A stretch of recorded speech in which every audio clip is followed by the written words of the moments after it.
Ellen G. White elucida claramente vários aspectos. Parte de um sermão pregado em Worcester, Massachusetts, em 31 de julho de 1885, intitulado A Verdadeira Norma de Justiça, e publicado na Review and Herald de 25 de agosto de 1885. A pergunta a ser feita agora é: estão os professos seguidores de Cristo cumprindo as condições sob as quais é proferida a bênção? Estão eles se separando do mundo em espírito e prática? Como é difícil sair e separar-se de hábitos e costumes mundanos.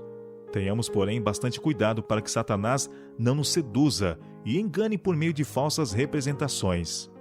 Interesses eternos acham-se envolvidos aqui. As reivindicações de Deus devem vir em primeiro lugar. Seus reclamos devem receber nossa principal atenção. Todo filho do caído Adão deve, mediante a graça transformadora de Cristo, tornar-se obediente a todos os reclamos de Deus. Muitos fecham os olhos aos mais claros ensinos de sua palavra, porque a cruz se encontra diretamente no caminho.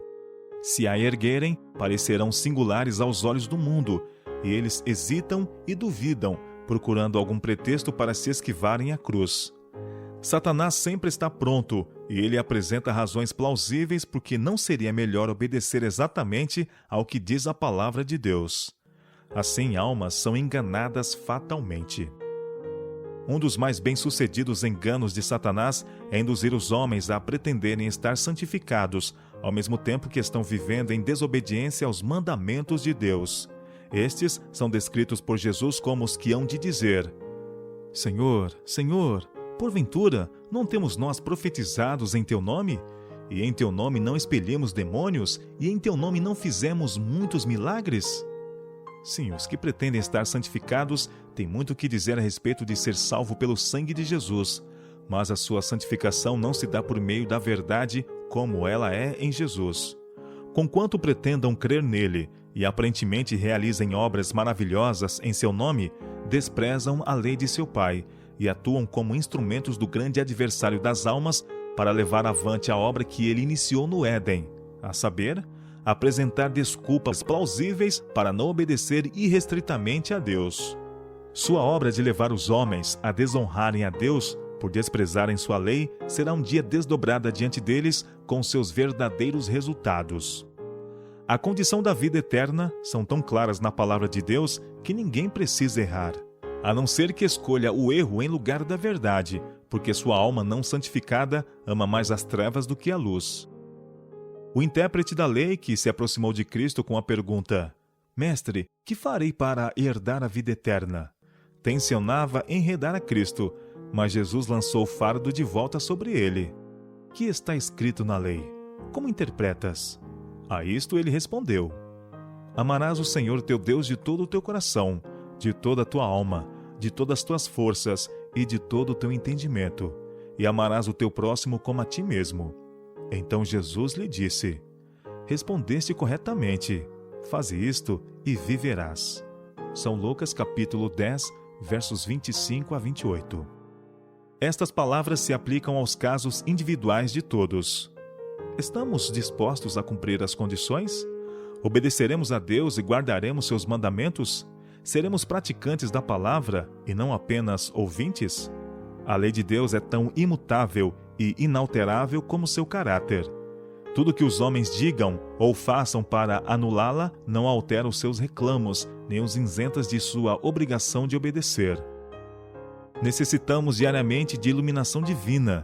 Devemos orar como Davi: Desvenda os meus olhos, para que eu contemple as maravilhas da tua lei. Salmo 119, verso 18. Deus terá um povo sobre a terra que vindicará sua honra dando valor a todos os seus mandamentos. E seus mandamentos não são penosos, nem um jugo de servidão. Davi orou em seus dias: Já é tempo, Senhor, para intervires, pois eles violam a tua lei. Salmo 119, verso 126. Nenhum de nós pode dar-se ao luxo de desonrar a Deus por viver na transgressão de sua lei.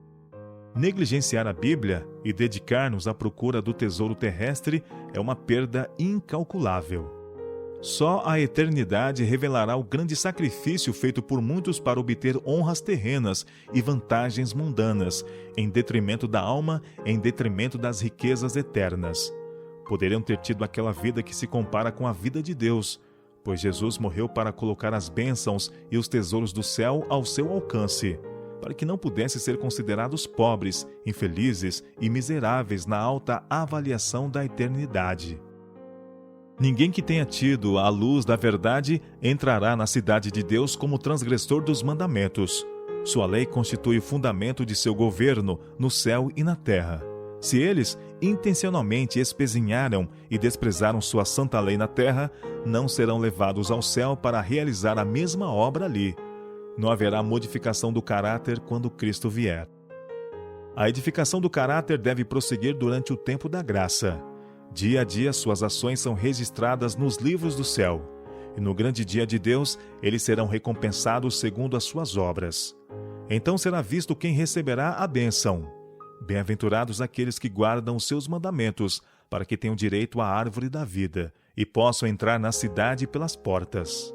Apocalipse capítulo 22, verso 14. Os que atacam a lei de Deus estão guerreando contra o próprio Deus. E muitos que estão cheios de grande amargura contra o povo de Deus que guardam os mandamentos fazem um maior alarde de terem uma vida santa e sem pecado. Isso só pode ser explicado deste modo. Eles não possuem um espelho a que possam olhar para descobrir por si mesmos a deformidade de seu caráter. Nem José, nem Daniel e nenhum dos apóstolos afirmou estar sem pecado. Os homens que viveram mais perto de Deus, os homens que sacrificariam a própria vida de preferência a pecar intencionalmente contra Ele, os homens a quem Deus honrou com divina luz e poder, reconheceram que eram pecadores e indignos de seus grandes favores. Sentiram sua debilidade e, pesarosos por seus pecados, procuraram imitar o modelo Jesus Cristo.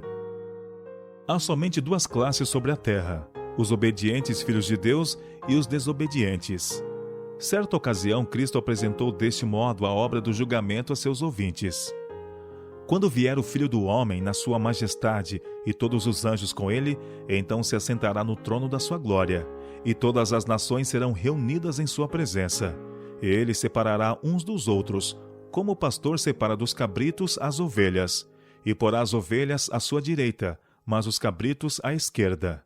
Então dirá o rei aos que estiverem à sua direita: Vinde, benditos de meu Pai, entrai na posse do reino que vos está preparado desde a fundação do mundo.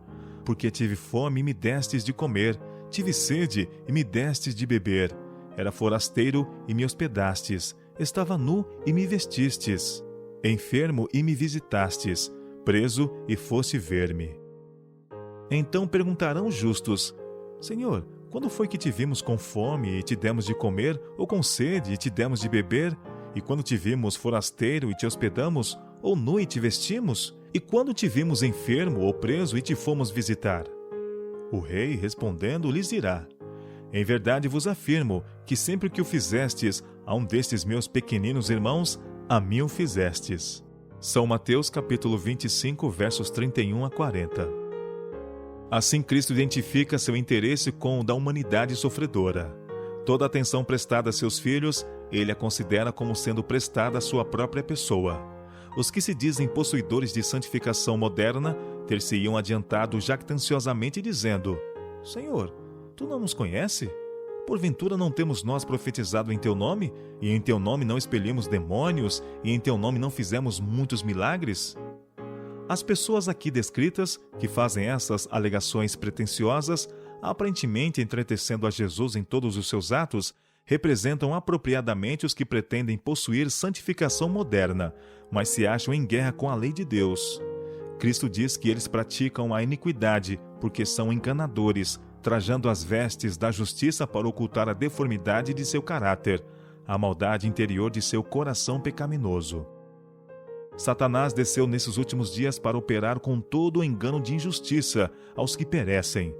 Sua majestade satânica opera milagres à vista de falsos profetas, à vista de homens, afirmando que ele é realmente o próprio Cristo. Satanás concede seu poder aos que o ajudam em seus enganos, Portanto, os que pretendem ter o grande poder de Deus só podem ser discernidos pelo grande detector, a lei de Jeová. O Senhor nos diz que, se possível, eles enganariam os próprios eleitos. As vestes de ovelha parecem ser tão reais, tão genuínas, que o lobo só pode ser discernido quando nos dirigimos ao grande padrão moral de Deus e descobrimos ali que eles são transgressores da lei de Jeová. Se já houve um tempo em que necessitamos de fé e iluminação espiritual, esse tempo é agora. Os que estão vigiando em oração e examinando diariamente as Escrituras, com um ardente desejo de conhecer e fazer a vontade de Deus, não serão desencaminhados por nenhum dos enganos de Satanás. Só eles discernirão o pretexto que homens astutos adotam para seduzir e enredar. Tanto tempo e atenção é dedicado ao mundo, ao vestuário e ao comer e a beber, que não sobra tempo para a oração e para o estudo das Escrituras. Precisamos da verdade em todos os pontos e temos de buscá-la como a tesouros escondidos. Iguarias e fábulas nos são apresentadas em todos os lados, e os homens preferem crer no erro a crer na verdade, porque a aceitação desta última envolve uma cruz. O próprio eu precisa ser negado, o próprio eu precisa ser crucificado. Por isso Satanás lhes apresenta um caminho mais fácil, invalidando a lei de Deus. Quando Deus permite que o homem siga seu próprio caminho, esta é a hora mais sombria de sua vida. Pois deixar que um filho obstinado e desobediente faça o que bem entender e siga a inclinação de sua própria mente, acumulando sobre si as nuvens mais escuras do juízo de Deus, é algo terrível. Satanás tem, porém, os seus agentes, que são demasiado orgulhosos para arrepender-se e que se acham constantemente em atividade para derribar a causa de Jeová e calcá-la aos pés. Que dia de tristeza e desespero, quando eles depararem com sua obra acrescida de todo o seu fardo de resultados. Almas que poderiam ter sido salvas para Jesus Cristo se perderam por causa de seus ensinos e influência. Cristo morreu por eles para que pudessem ter vida. Abriu diante deles o caminho, por meio do qual pudessem, pelos seus méritos, guardar a lei de Deus. Cristo diz: Conheço as tuas obras. Eis que tenho posto diante de ti uma porta aberta, a qual ninguém pode fechar. Apocalipse capítulo 3, verso 8. Quantos homens se esforçam para fechar essa porta, mas não conseguem fazê-lo? Eis o testemunho de João. Abriu-se então o santuário de Deus, que se acha no céu, e foi vista a arca da aliança no seu santuário. Apocalipse capítulo 11, verso 19. Sob o propiciatório, dentro da arca, estavam as 2 tábuas de pedra, contendo a lei de Jeová. Os fiéis de Deus viram a luz procedente da lei que incidiu sobre eles, para que fosse dada ao mundo. E agora a intensa atividade de Satanás é fechar essa porta de luz. Mas Jesus declara que ninguém pode fechá-la.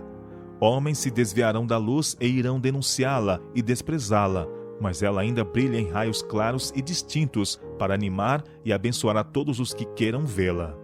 Os filhos de Deus terão um conflito renhido com o adversário das almas, e ele se tornará extremamente acerbo ao nos aproximarmos de seu fim. Mas o Senhor ajudará os que defenderem sua verdade.